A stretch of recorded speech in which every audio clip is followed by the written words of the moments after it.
And now, live at 12. ආයුබෝවන් එක්වන්න අදත් ඇත්ත දැනගන්න ලංකාවේ අංක එකේ සමබර තොරතුරු ප්‍රකාශය ලයිව් ඇට් 12 සමගින්. අද ලයිව් ඇට් 12 සමගින් ඔබ හමු වන මම නිමේෂ් විජේසූරිය. මම වින්ද්‍යා මාර්ගදී සුප්‍රති පරිදි අදත් මුලින්ම ප්‍රධාන පුවත් සිරස්තල.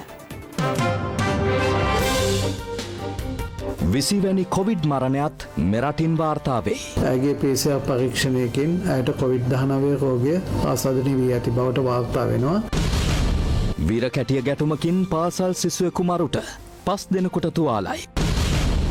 ඊයේත් පෙරේදාත් බස්නාහිර පළාතෙන් පිට වූ පිරිස් සති දෙකක නිරෝධායනයකට. නිරෝධායන ඇඳිරි නීතිය කැඩූ 221 දෙනෙකු අත්අඩංගුවට. ග්‍රීසියේ සහ තුර්කියේ භූමිකම්පාවෙන් මියගිය ගණන 26ක් දක්වා ඉහළට.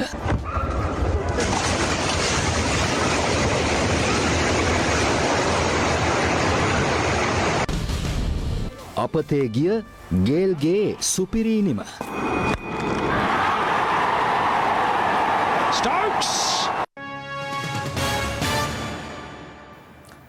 COVID-19 වෛරසය ආසාදනය වූ තවත් රෝගියෙකු අද මෙරටදී මිය ගියා.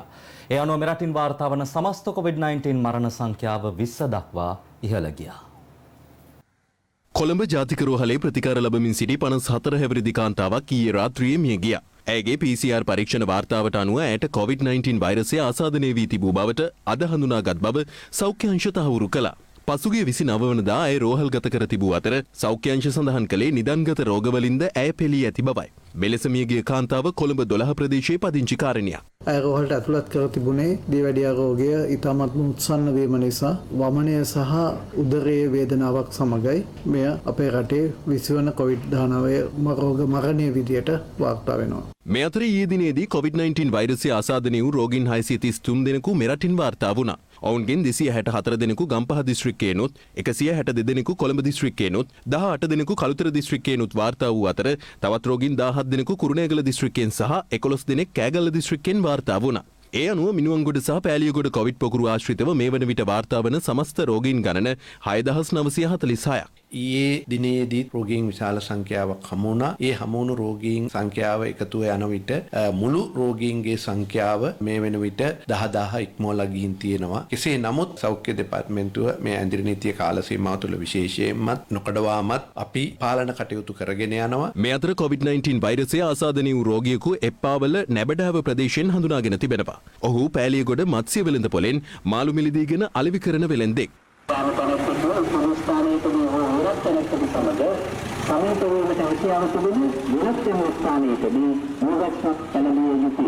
පවුල් හැඳගල ප්‍රදේශයේ ඉඳලා 18 වෙනි දින පෑලියගොඩ වෙළඳ මධ්‍යස්ථානයේ මාළු ලබා ගැනීමට ගිය පුද්ගලයෙක් අපි 22 සිට නිරෝධායන ලක් කර තිබුණා. 27 වෙනි දින PCR පරීක්ෂණ යොමු කළයින් පස්සේ PCR පරීක්ෂණයේදී ඔහු කොරෝනා ආසාදිත COVID ආසාදිතෙක් බවට දැනුම් දීලා තියෙනවා. ඒ අනුව පවුල් ප්‍රදේශය හැඳගල ප්‍රදේශයේ එම රෝගියා සමග ගැටුණු ආසන්න පිරිසක් නිරෝධායන ලක් කළ තියෙනවා. මේ අතර වත්තල සෞඛ්‍ය නිලධාරී කාර්යාල බල ප්‍රදේශය තුළ දින දෙකක් ඇතුළත වාර්තා වූ රෝගීන් 75 දෙනෙකු ඊ රාත්‍රියේ රෝහල් කරා රැගෙන යාමට සෞඛ්‍ය අංශ පියවර ගත්තා.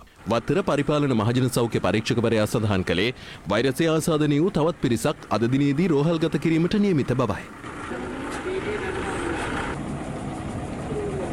අද දිනේ අපි 75 දෙනෙක්ගේ නාම ලේඛනයක් රෝහල්ගත කරනවා. විශේෂයෙන්ම මේ අද දිනේ මේ රාත්‍රී ජාමයේ මේ සිදු වෙන්නේ පෙරිමි පාර්ශවයේ පමණයි. කාන්තා පාර්ශවයේ හෙට දිනේදී හෙට දවල් කාලයේදී රෝහල්ගත කිරීමට කටයුතු සූදානම් කරලා තියෙනවා. මේ අතර කැස්බෑව සෞඛ්‍ය වෛද්‍ය කාර්යාල බල ප්‍රදේශය තුළ COVID-19 වෛරසය ආසාදනය වූ රෝගීන් 12 දෙනෙකු ඇතුළු 23 දෙනෙකු ප්‍රතිකාර සඳහා බිංගිරිය රෝහලට ඇතුළත් කිරීමට අද අලුයම පියවර ගෙන තිබෙනවා.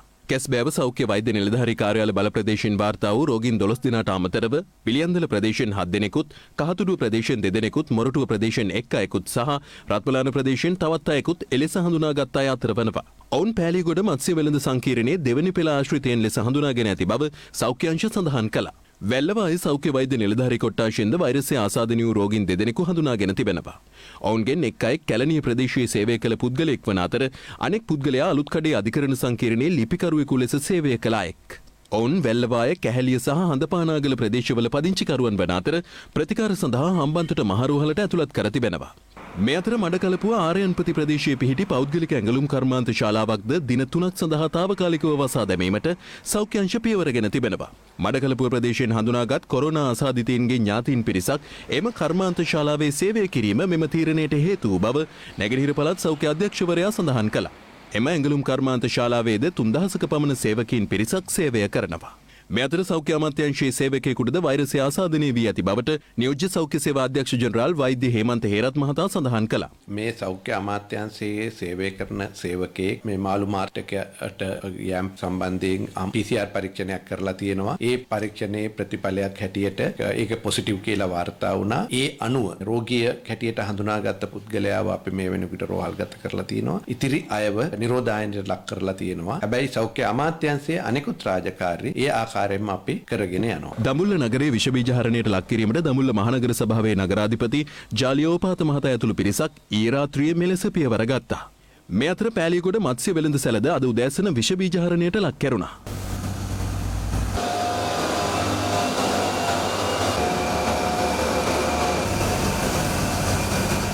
මේ අතර ගම්පහ දිස්ත්‍රික්කෙන් පවුල් 6807කට අයත් පුද්ගලයන් මේ වන විට නිවෙස් තුළ නිරෝධායනය සඳහා යොමු කර තිබෙනවා.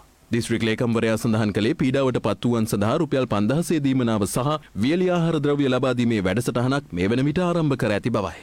මේ වෙන විට පවුල් 4,64,254ක් හඳුනගෙන තියෙනවා ජීවනෝපාය අහිමි වූ පිරිස් පවුල් විදියට. මේ අය සඳහා රුපියල් 5000ක විශේෂිත දීමනාවක් ලබා දීම සඳහා මුදල් අමාත්‍යාංශය මේ වෙන විට රුපියල් කෝටි 232ක් ගම්පහ දිස්ත්‍රික් ලේකම් කාර්යාලය සඳහා අනුමත කරලා තියෙනවා. මෙම රුපියල් 5000 දීමනාව ඒ ඇඳිරි නීතිය ප්‍රකාශයට පත්කරු කළ දින වකවානු වලට අනුකූලව ලබන සඳුදා සිට ගෙවීමේ කටයුතු ආරම්භ කරනවා. නිවාස මට්ටමේ නිරෝධායන වන පවුල් සඳහා දින 14ක් සඳහා අත්‍යවශ්‍ය ආහාර ද්‍රව්‍ය, වියලි ආහාර ද්‍රව්‍ය සහ එළවලු ඇතුළු රුපියල් 10000ක වටිනාකමක උපරිමයට යටත්ව ආහාර පාර්සල් ලබා ගැනීම සඳහා එම කාර්ය කටයුත්තත් අපට හෙට සිට ඒක ක්‍රියාත්මක කිරීමට හැකියාව තියෙනවා.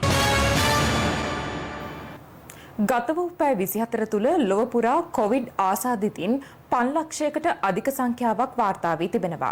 එය දිනක් තුළ වාර්තා වූ වැඩිම දෛනික කොවිඩ් ආසාදිතින් සංඛ්‍යාව ලෙසයි සැලකෙන්නේ. මෙවන විට ගෝලීය සමස්ත ආසාදිත සංඛ්‍යාව 4,59 ලක්ෂය ඉක්මවා ඇත්තේ ආසාදිත මරණ 11,19,000 ඉක්මවමින්. වෛරස ව්‍යාප්තිය ආරම්භයේ සිටම වැඩිම දෛනික ආසාදිතයින් සංඛ්‍යාවක් වාර්තා වී ඇත්තේ ගත වූ දිනේදී. නව ආසාදිතයින් 5,73,000කට අධික සංඛ්‍යාවක් ගත වූ දිනේදී හඳුනා ගැනුණේ ආසාදිත මරණ 7,490ක් සමගින්. තවමත් ආසාදිත ලයිස්තුවේ පෙරමුණේ පසුවන ඇමරිකාවෙන් ගත වූ පැය 24දී නව ආසාදිතයින් ලක්ෂයකට අධික සංඛ්‍යාවක් වාර්තා වී තිබෙනවා. ඒ අනුව එරට සමස්ත ආසාදිතයින් සංඛ්‍යාව මිලියන 9කට අධිකයි. නව ආසාදිත මරණ 988ක් ඊයේ එරටින් වාර්තා වීමත් සමග සමස්ත ආසාදිත මරණ 2,35,000 ඉක්ම වූවා. වෛරසෙන් එරට වැඩිම බලපෑමට ලක්ව ඇත්තේ ෆ්ලොරිඩා, වොෂින්ටන් සහ මිසූරි ප්‍රාන්තයි. මේ වන විට අසල්වැසි ඉන්දියාවෙන් වාර්තා වන සමස්ත ආසාදිත සංඛ්‍යාව මිලියන 8 ඉක්මවා ඇත්තේ ගත වූ දිනේදීත් නව ආසාදිතයින් 48,000කට අධික සංඛ්‍යාවක් සමගින්. මේ අතර අද සිට ප්‍රංශයේ යළිත් සංචරණ සීමා පැනවීමට පියවරගෙන ඇත්තේ යුරෝපීය රටවල් රැසකින් ආසාදිතයින් වාර්තා වීමේ ප්‍රවණතාව ඉහළ යාමත් සමගයි. කෙසේ වෙතත් රුසියානු ජනපති ව්ලාදිමිර් පුටින් පවසන්නේ වෛරස ව්‍යාප්තිය හේතුවෙන් රට වසා දැමීමේ අපේක්ෂාවක් තමන් හට නොමැති බවයි. මේ අතර පසුගියදා වෛරසය වැළඳී සිටි පාපන්දු ක්‍රීඩක ක්‍රිස්ටියානෝ රොනාල්ඩෝ පූර්ණ සුවය ලබා ඇති බව විදෙස් මාධ්‍ය වාර්තා කළා. අද උදෑසන 6ට අවසන් වූ ගත වූ පැය 24ක කාලය තුළ ඇඳරි නීතිය උල්ලංඝනය කිරීම සම්බන්ධයෙන් පුද්ගලයන් 221 දෙනෙකු අත්අඩංගුවට ගෙන තිබෙනවා. පොලිස් මාධ්‍ය ප්‍රකාශක නියෝජ්‍ය පොලිස්පති අජිත් රෝහණ මහතා ප්‍රකාශ කළේ ඇඳරි නීතිය දෙවැනි වතාවට පැන වූ පසු වැඩිම පිරිසක් අත්අඩංගුවට පත් වූ දිනය ඊයේ දිනය බවට පත් වී ඇති බවයි. කොළඹ, ගම්පහ, කළුතර යන දිස්ත්‍රික්කවල මෙන්ම කුලියාපිටිය ප්‍රදේශයේ පොලිස් බල ප්‍රදේශ 117ක මේ වන විට නිරෝධායන ඇඳරි නීතිය ක්‍රියාත්මක වනවා. කොළඹ දිස්ත්‍රික්කයේ මීට පෙර පොලිස් බල ප්‍රදේශ 21කට නිරෝධායන ඇඳරි නීතිය පනවා තිබූ අතර පෙරේදා මධ්‍යම රාත්‍රියේ සිට තවත් පොලිස් බල ප්‍රදේශ 49කට නිරෝධායන ඇඳරි නීතිය පනවනු ලැබුවා. ඒ අනුව මේ වන විට කොළඹ දිස්ත්‍රික්කය තුළ පමණක් පොලිස් බල ප්‍රදේශ 70කට නිරෝධායන ඇඳිරි නීතිය ක්‍රියාත්මකයි. එමෙන්ම ගම්පහ දිස්ත්‍රික්කයේ පොලිස් බල ප්‍රදේශ 37කද මෙම නිරෝධායන ඇඳිරි නීතිය තවදුරටත් ක්‍රියාත්මකව පවතිනවා. මීට අමතරව කළුතර දිස්ත්‍රික්කයේ පොලිස් බල ප්‍රදේශ 5ක මෙන්ම කුලියාපිටිය පොලිස් බල ප්‍රදේශ 5කද නිරෝධායන ඇඳිරි නීතිය ක්‍රියාත්මකයි. නිරෝධායන ඇඳිරි නීතිය උල්ලංඝනය කරමින් කටයුතු කරන පුද්ගලයන් අත්අඩංගුවට ගැනීම සඳහා පොලිසිය තවදුරටත් මෙහෙයුම් සිදු කරනවා. ඒ අනුව අද උදෑසන 6 අවසන් වූ ගත වූ පැය 24ක කාලය තුළ ඇඳිරි නීතිය උල්ලංඝනය කරමින් කටයුතු කළ පුද්ගලයන් 221 දෙනෙකු අත්අඩංගුවට ගෙන තිබෙනවා. වාහන 40ක්ද පොලිස් බහරයට ගෙන ඇති බවයි පොලිසිය සඳහන් කළේ. මේ අතර බණ්ඩාරගම කිඳෙල්පිටිය පොලිස් මාර්ග බාධකය හරහා මුව ආවරණ නොමැතිව ගමන්ගත් පිරිසකට අවවාද කිරීමට පොලිසිය මෙලෙස කටයුතු කළා. ඔය බලන්නකො බබාටත් ආවලා නේද? සමුහු ඉන්නේ දෙද ගන්නේ. ඒ උනාට ඉතින් මහත් දාන ඕනයි බබා දෙන්න දාන්න. කතා කරනකොට ඔබතුමාලා එයි. පොඩ කාර්යයක් ගන්නකො මෙවට. අයින් කරන්නකො. මේ අතර බස්නාහිර පළාතට ඇතුල්වීම සහ පිටවීම සඳහා සීමා පනවා තිබුණද විභාග අපේක්ෂකයන්ට සහ කාර්ය මණ්ඩලයට එම සීමාවන් අදාළ නොවන බව විභාග කොමසාරිස් ජෙනරාල් සනත් පූජිත මහතා පවසනවා. අධ්‍යයන පොදු සහතික පාත්‍ර උසස් පෙළ විභාගයේ තවත් විෂයන් කිහිපයක් අද පැවැත්වීමට නියමිතව ඇති අතර සිසුන්ගේ ප්‍රවාහන කටයුතු සඳහා විශේෂ දුම්රිය සහ බස් රථද යොදවා තිබෙනවා. අධ්‍යයන පොදු සහතික පාත්‍ර උසස් පෙළ විභාගයේ ලබන 6 වෙනිදා දක්වා පැවැත්වීමට නියමිතයි. මේ අතර පසුගිය 29 සහ 30 යන දෙදින තුළ බස්නාහිර පළාතෙන් බැහැරට ගිය පුද්ගලයින් දැනට ඔවුන් රැඳී සිටින ස්ථානයේදීම දින 14ක් ස්වයං නිරෝධායනයකට යොමු කරන බව පොලිසිය පවසනවා. අද උදෑසන පත්තරේ වැඩසටහන සමග එක්වෙමින් පොලිස් මාධ්‍ය ප්‍රකාශක නියෝජ්‍ය පොලිස්පති අජිත් රෝහණ මහතා සඳහන් කළේ සමාජ මාධ්‍ය තුළ බස්නාහිර පළාතෙන් පිටවීම පිළිබඳව අදහස් පළ කළ යම් යම් ලිපි පළ කළ අය සම්බන්ධයෙන්ද මෙවන විට අන්තර්ජාලය හරහා මෙහෙයුමක් දියත් කර ඇති බවයි. බස්නාහිර පළාතෙන් පිට ගිය අය ඒ වගේම ඔබතුමාලා සඳහන් කිරීමක් කරනවා ඒ ලෙස ගිහිලා පැමිණෙන අය පිළිබඳව සොයා විශේෂ මෙහෙයුම් ක්‍රියාත්මක කරනවා කියලා මේක වක්කිය යුතු අවස්ථාවක වක්කීම් පැහැර තිබෙනවා කණ්ඩායමක් නැවත වතාවක් ඒ අය පිළිබඳව කාරණාව කතා කළොත් හොඳයි කියලා හිතෙනවා. නිරෝධායන නියෝගයක් නිකුත් කර සෞඛ්‍ය අංශ විසින් කිසිම හේතුවක් මත බස්නාහිර පළාතෙන් පිට යන්න එපා කියලා අපි කාලෙකුත් දුන්නා. ඇඳිරි නීතිය 29 රැය ඉඳලා ක්‍රියාත්මක වෙනවා. නමුත් 29 වෙනිදාවත් 30 වෙනිදා මේ දවස්වල යන්න එපා කියලා කියන්නේ ඊයේ පෙරේදයි. නමුත් ඒක නොසලකා යම් පිරිස් බස්නාහිර පළාතෙන් ගිහිල්ලා තිනවා. ගිහිල්ලා විතරක් නෙමෙයි ඔබ සමාජ මාධ්‍ය ජාලාවලට ගිහිල්ලා බැලුවොත් මුහුණු පොත Instagram අපි පැන්නයි කියලා පින්තූරක් දාලා තියෙනවා මගදී අපි නම් පැනගත්තයි කියලා. මෙහෙයුම් තුනක් ක්‍රියාත්මක වෙනවා මේ ගැන. පළවෙනි එක තමයි බස්නාහිර පළාතේ පොලිස් වසම් 112යි කුලියාපිටියේ 5යි. 29 වෙනිදා හරි 30 වෙනිදා හරි ලංකාවේ වෙන ප්‍රදේශයක නවාතැන් පොලකට සංචාරක බංගලාවකට නිමාඩු නිකේතනයකට හෝටලයකට රජේ හෝ වේවා පුද්ගලික වේවා විශ්‍රාම ශාලාවකට නිවසකට යම් පිරිස් ඇවිල්ලා තියෙනවා නම් ඒ අය එම ස්ථානවලම ඒ ප්‍රදේශයේ සෞඛ්‍ය බලධාරීන්ගේ උපදෙස් අරගෙන නිරෝධායනයට ලක් කරන්න කියලා. දැන් අද ඒක සිද්ධ වෙනවා. ඒ ඉන්න තැනම ඒ අය දින 14ක නිරෝධායන ක්‍රියාවලියකට ලක් වෙනවා. දැන් ඒ ආපු දිනෙත් එක්ක බලනකොට සාමාන්‍යයෙන් ලබන මාසේ 12 වෙනිදා විතර වෙනකල් ඒ අය නිරෝධායන ක්‍රියාවලියට ලක් වෙනවා. වීරකැටිය මොරයාය වැෑකන්දවල ප්‍රදේශයේදී දෙපිරිසක් අතර ඇති වූ ගැටුමකින් 17 වෙනි පාසල් සිසුවෙකු මිය ගොස් තිබෙනවා. සිද්ධියෙන් තවත් පුද්ගලයන් 5 දෙනෙකු තුවාල ලබා තංගල්ල රෝහලට ඇතුළත් කළ බවයි පොලිසිය පැවසුවේ. ඊයේ රාත්‍රී 7ට පමණ සිදු වූ මෙම ගැටුමේදී එක් පාර්ශවයක් තියුණු ආයුධවලින් අනෙක් පාර්ශවයට පහර දී තිබෙනවා. එහිදී 17 හැවිරිදි පාසල් සිසුවෙකුටද පහරක් කෙල්ල වී බිම ඇද වැටී තිබෙනවා. සිසුවා බේරා ගැනීමට ඔහුගේ පියා උත්සාහ කළ අවස්ථාවේදී ඔහුටද තියුණු ආයුධ පහරක් එල්ල වී ඇති බවටයි මූලික පරීක්ෂණවලදී අනාවරණය වී ඇත්තේ. 17 හැවිරිදි පාසල් සිසුවා මෙන්ම තවත් පුද්ගලයන් 5 දෙනෙකු එම අවස්ථාවේදීම තංගල්ල රෝහලට ඇතුළත් කිරීමට පියවරගෙන ඇති අතර එහිදී පාසල් සිසුවා මිය ගිය බවයි රෝහල් ප්‍රකාශකයෙකු පැවසුවේ. මෙලෙස මියගොස් ඇතේ උතුරු වැෑකඳවල ප්‍රදේශයේම පදිංචි අය. අල්ලපු ගෙදර නිසා බේරන්න ගිහින් කියන්නේ ගන්න. එහෙම නැතුව ප්‍රශ්නයකට හරි මෙන්න බේරලා එනකොට තමයි ආයෙත් පස්සෙන් එලවගෙන ඇවිල්ලා ගහලා තින්නේ බෝතලේ. එහෙම නැතුව වෙන කිසිම කලින් තරහක් තිබිලා එහෙම මොකුත් නැහැ ප්‍රශ්නේ. මෘත ශරීරය තංගල රෝහලේ තැන්පත් කර ඇති අතර සිද්ධිය සම්බන්ධයෙන් වන මහේස්ත්‍රාත් පරීක්ෂණය අද පස්වරුවේ සිදු කිරීමට නියමිතයි. සැකකරුවන් අත්අඩංගුවට ගැනීම සඳහා මේ වන විටත් විමර්ශනයක් ක්‍රියාත්මක වන බව පොලිසිය පැවසුවා. COVID-19 පැතිර යන ප්‍රදේශවල බේකරි නිෂ්පාදන අනාරක්ෂිතව බෙදා හැරීමෙන් දැඩි අවදානම් සහගත තත්ත්වයක් උද්ගත වී තිබෙනවා. මේ හේතුවෙන් බේකරි නිෂ්පාදන අලෙවි කරමින් ගමන් කරන ජංගම රථ සඳහා මහජන සෞඛ්‍ය පරීක්ෂකවරුන් විසින් මාර්ගෝපදේශ කිහිපයක්ද හඳුන්වා දී තිබෙනවා. COVID-19 සීග්‍රයෙන් පැතිරී යන ප්‍රදේශ ලෙස හඳුනාගෙන ඇති ප්‍රදේශයන්හි මේ වන විට බේකරි නිෂ්පාදන අලවිය රථමගින් සිදු කෙරෙනවා. බේකරි නිෂ්පාදන රථමගින් එලෙස අලවි කිරීම සෞඛ්‍යාරක්ෂිතව සිදු කළ යුතු වන්නේ අවධානම ඉහළ යා හැකි නිසයි. මේ හේතුවෙන් බේකරි ආහාර නිෂ්පාදන හා එම නිෂ්පාදනයන් අලවි කරමින් ගමන් කරන රථ සඳහා මහජන සෞඛ්‍ය පරීක්ෂකවරුන් විසින් මාර්ගෝපදේශ හඳුන්වා දී තිබෙනවා.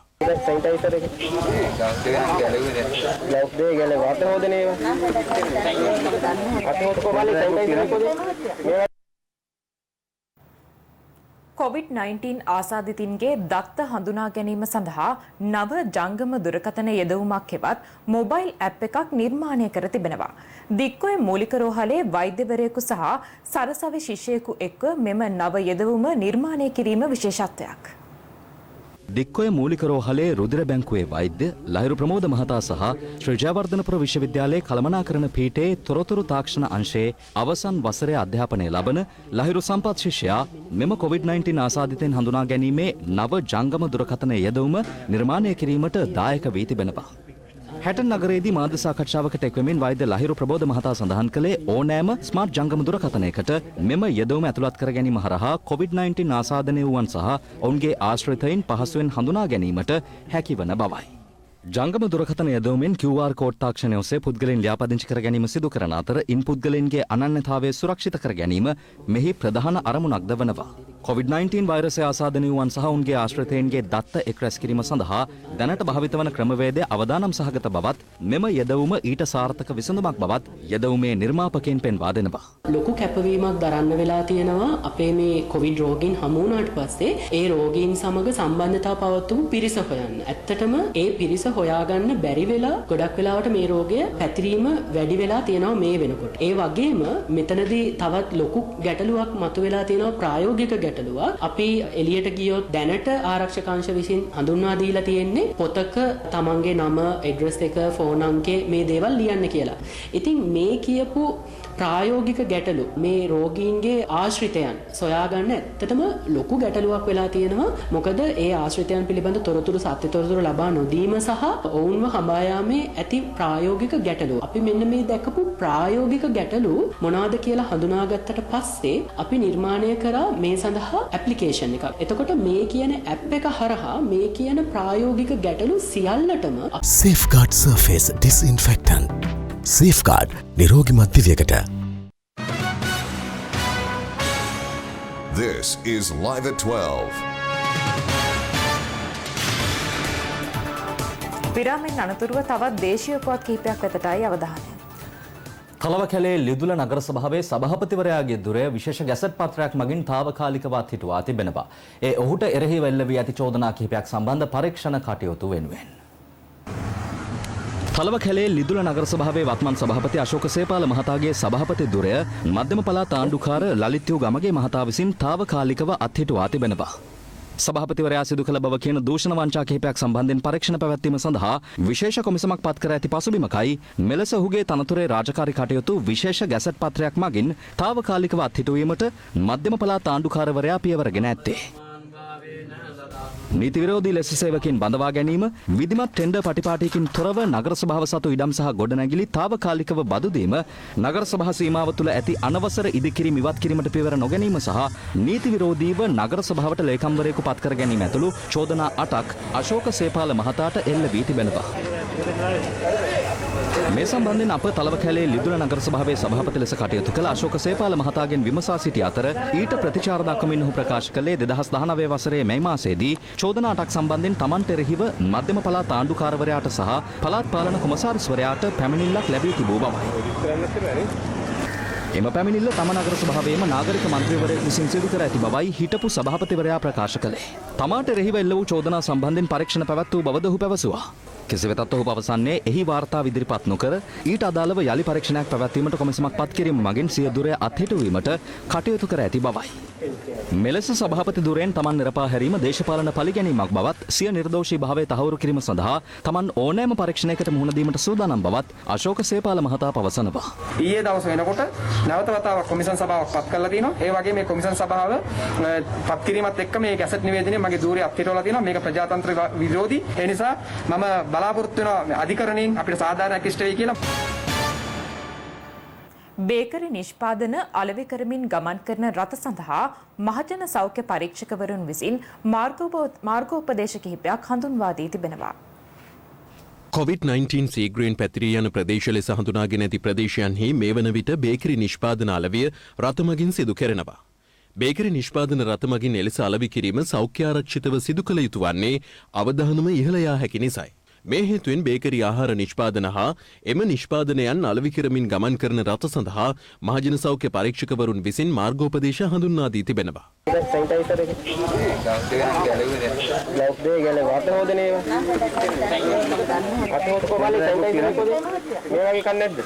ඒ අනුව කොවිඩ් රෝගීන් හමු වී ඇති වැල්ලම්පිටිය ප්‍රදේශයේ අනාරක්ෂිතව බේකරි ආහාර නිෂ්පාදන සිදු කරන ස්ථාන කිහිපයක් මහජන සෞඛ්‍ය පරීක්ෂකවරුන් විසින් නිරීක්ෂණයට ලක් කෙරුණා. මේ ගෝණිය කොහෙන්ද ඇවිල්ලා තියෙන්නේ කියලා? ඉන්දියාවේ ඉඳන් ආයි ගෝණිය ලංකාවට. එතකොට මොනවද ගෙනල්ලා තියෙන්නේ? සීනි ගෙනල්ලා තියෙන්නේ. ඉන්දියාවේ ඉඳන් ලංකාවට මේ ගෝණිය එනකොට කී තැනකින්ද මේක පැටවෙනවා බෑ වෙනවද? ඒතර අපිට කියන්න පුළුවන්ද මේක ආරක්ෂිතාව ටිකක් කියලා? අපි එතකොට බොහොම ආරක්ෂිතව හදන පාන්ගෙඩිය කී දෙනෙක් මේක පාදලා ඇද්ද? දැන් මේ තියෙන සෙරප්පු දෙක.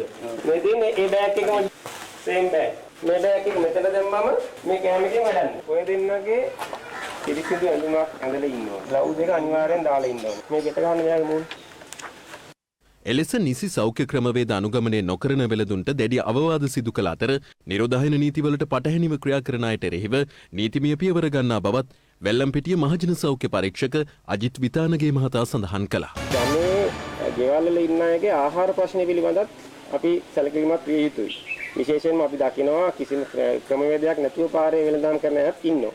ඒ නිසා අපි ඒ පිළිබඳව විශේෂණ සාකච්ඡාවක් කළා පොඩි නියාමනීය කිරීමේ කමිටුවක් පත් කරලා ඒගොල්ලන්ට නිසි ගයිඩ්ලයින් එකක් දුන්නා මෙන්න මේ විදිහට කරනවා නම් හැම කෙනාටම නෙමෙයි සීමා සහිතව කීප දෙනෙකුට පමණක් මේ ප්‍රදේශයේ එම වෙළඳාම් කටයුතු අවසර ලබා දීම සඳහා මේ එන කෙනා ගාව වෛරස් එක නැහැ කියන බවට 100% සහතික වෙන්න ඕනේ. නැත්නම් වෙන්නේ රෝගීන් ඉන්න තැන් වලට යන්න පුළුවන්, රෝගීන් නැති තැන් වලට යන්න පුළුවන්.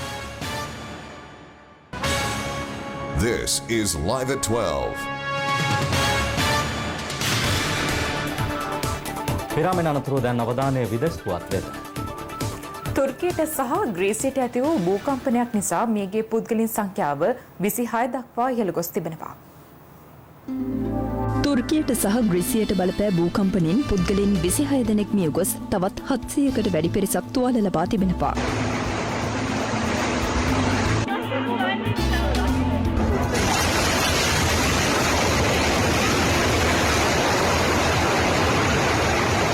රිච්ටර් මාපාංකයේ ඒකක 7ක ප්‍රබලත්වයකින් හටගත් භූකම්පනයෙන් වැඩිම බලපෑම එල්ල වී ඇත්තේ තුර්කියේ ඉස්මීර් නගරයටයි. භූමිකම්පනයෙන් ගොඩනැගිලි රැසකට හානි සිදු වී තිබුණේ මෙලෙසින්. භූකම්පනයෙන් පසුව පසුකම්පන රැසක්ම එම ප්‍රදේශවලින් වාර්තා වී ඇති අතර කඩිනමින් ජනතාව එම ස්ථානවලින් ඉවත් කිරීමට පියවරගෙන තිබෙනවා. සුපිරි පිතිකරු ක්‍රිස් ගේල්ගේ ගිනිකෙලි සංදර්ශනයත් සමග IPL තරඟාවලියේ තොරතුරු දකිමු දැන්.